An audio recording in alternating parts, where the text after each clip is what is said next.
Yan, good morning guys. Update lang po muna tayo ulit sa Pasig River Esplanade. So ikot-ikot po ulit tayo sa Arroceros Park.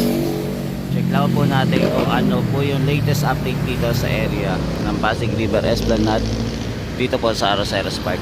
So tara, samahan niyo po ulit si JR Doria TV. Mag-ikot-ikot na naman para mag-update sa project ng Pasig River Esplanade. So let's go guys.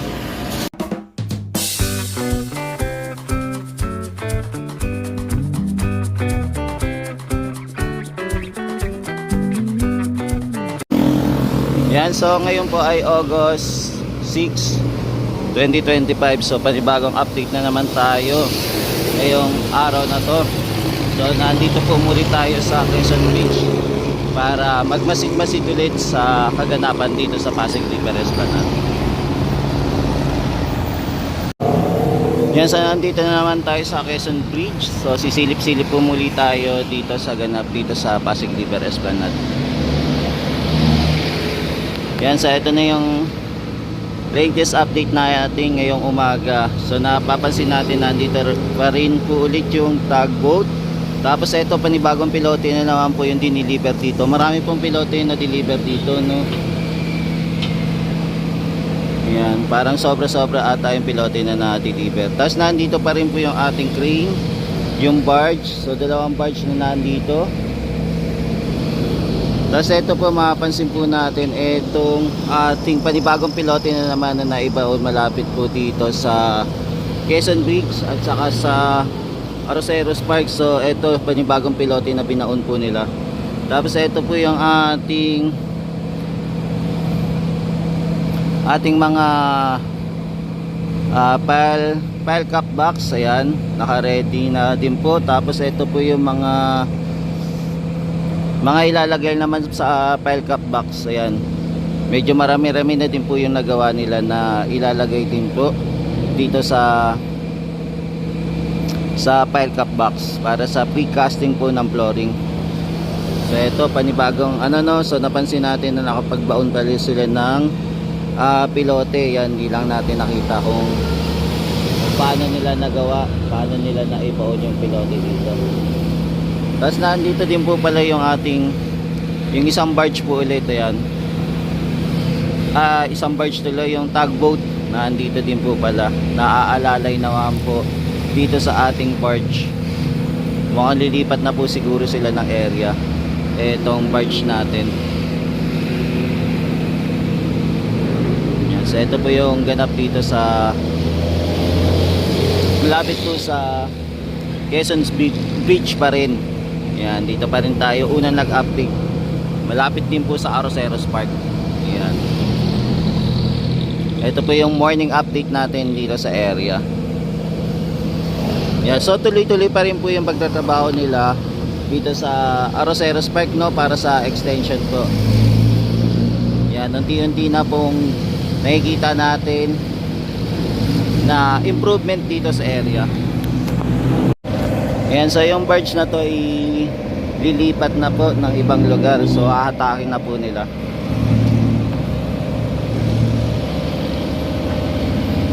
Ayan po, mapapansin nyo, hinahatak na po yung ating barge ulit.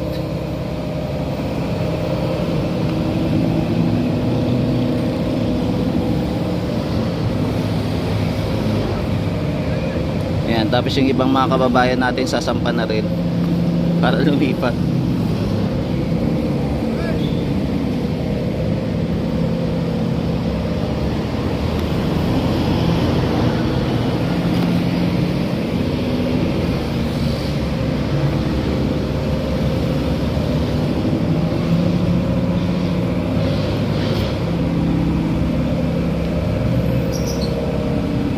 Yan, napapansin lang nga tayo ngayon na mga basura dito sa area.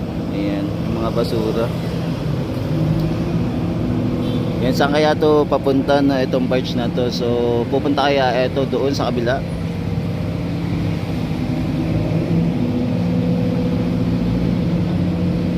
Yan, pinapaanod-anod lang muna nila.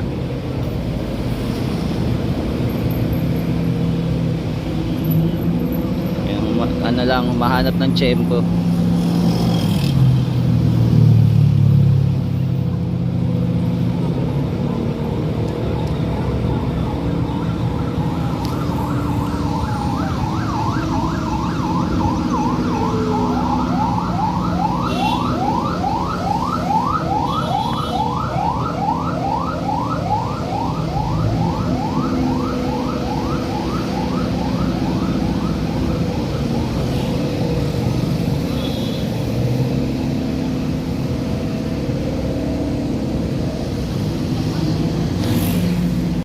Yan, so dito naman tayo silip sa kabilang side naman po ng Quezon Bridge, malapit po sa Loton, Pasig River, Ferry Station. So mapapansin nyo po, mataas po ngayon yung tubig, no? Ngayong araw na to, ngayong August 6. Tapos itong ating barge pa rin, mukhang dadali na po papunta, pabalik po ulit sa pwesto niya, no? Sa dating pwesto, ibabalik na. Yan, tapos mapapansin nyo po yung mga basura, no? Yan, hindi makagalaw yung mga basura. Yan, so inahatak-hatak nila etong tali ng barge. Yan, para makaurong na.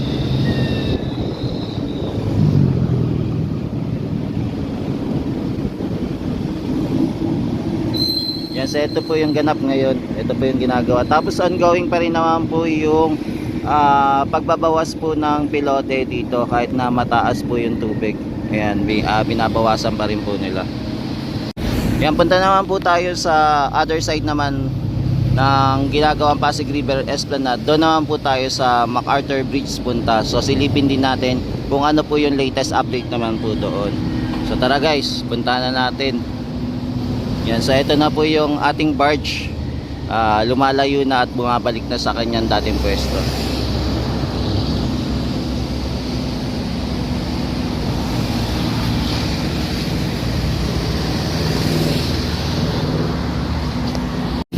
Yan, so nandito naman po tayo sa area po ng stockyard naman. Dito naman po tayo sa MacArthur Bridge. So ito po yung mga steel beam, ayan, naka-ready na po dito. Iba-ibang size na po ng steel beam yung ginagawa po nila. Meron pong mahabang size, meron din po maliliit na size. Tapos ayan, nagiba na naman po sila ng pwesto. Etong bahay na to, nilipat na naman po nila. Tapos meron pa rin po pala sila dito na extra pa rin po na pilote, no, na gagamitin. Mukhang napasobrahan sila ng pilote. Yan, tapos yung barge po bumabalik na rin po dito. Ayan, galing po ito ng Quezon Bridge, so nandito na rin po. Ayan, kung mapapansin po natin. Yan, so yung pagtatrabaho po dito tuloy-tuloy pa rin po naman. Ayan, yung mga ginagawa nila. So nandito po tayo sa stockyard, nag-update po muna. Ito po yung MacArthur Bridge, mga kababayan. Ayan.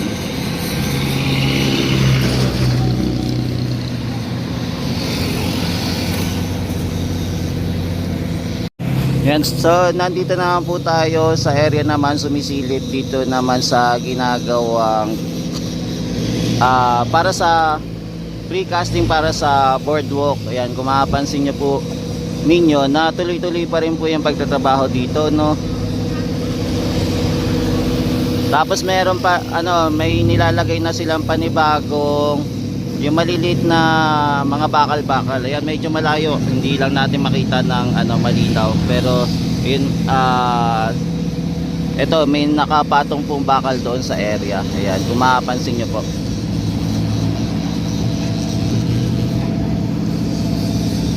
Yan, so ito na po yung ating barge, nakabalik na din po dito sa area. So pinalik na po nila, tapos na po sila magbaon ng pilote po. So nandito po ulit.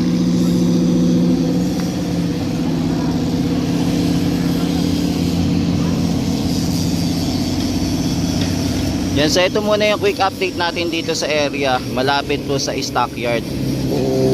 Yan, mataas lang po ngayon yung tubig ngayon.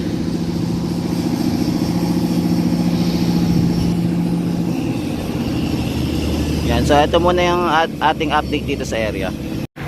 Yan, dito naman po tayo sa unang ginawang boardwalk dito malapit po sa Manila Central Post Office. Kung mapapansin nyo po, ito nilalagyan na po nila ng tubo, itong precasting para po sa railings, para po magkaroon po ng ilaw yung ating mga ballaster. So ito po yung ginagawa na nila. Tapos doon din po sa dulo, parang yan, wait lang hindi natin makita na malinaw.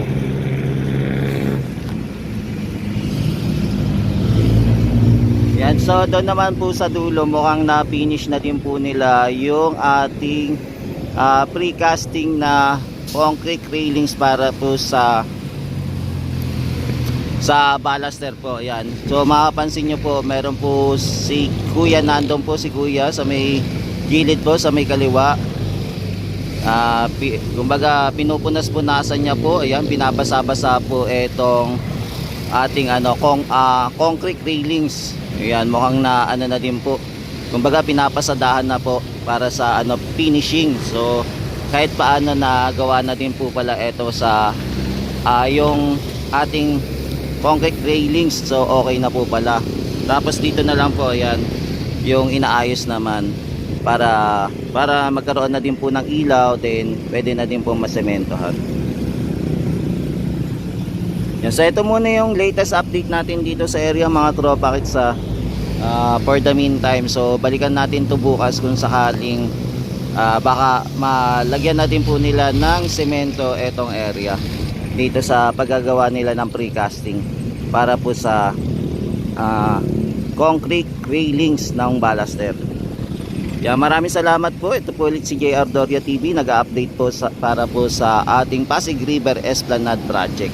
Yan, thank you po, and God bless. Mabuhay po kayo, pagpalain po kayo ng may kapal. Yan, magbubuhat pala sila ng panibagong pilote. Lalagay po dito sa sa barge po ulit. So ubusin na po nila yung pilote at ilalagay na po dito sa barge.